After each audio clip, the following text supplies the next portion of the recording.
Nothing can be more frustrating than when you go to sit and watch one of your favorite programs on Showtime and you run into issues streaming it. Well, in today's tech video, I'm going to show you how to fix Showtime if it isn't working on your Hitachi TV.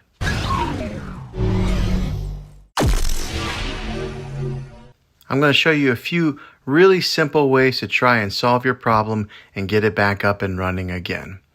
Now the first one, it's the easiest one to try, and that is to unplug your TV from the wall outlet and wait 60 seconds. Now don't be impatient here, wait the whole 60 seconds, then plug it back in. This is very different from turning your TV on and off with your remote control. This is what we call a hard reset of your TV. So make sure you do this method. If that doesn't work, then find your router that is giving you Wi-Fi and unplug the power to that for 60 seconds.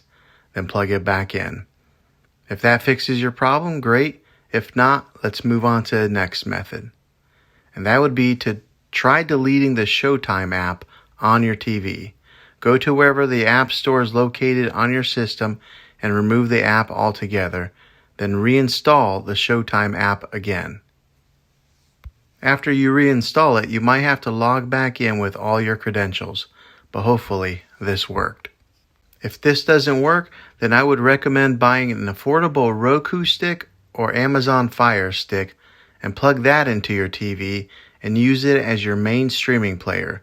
You'll be able to access Showtime that way.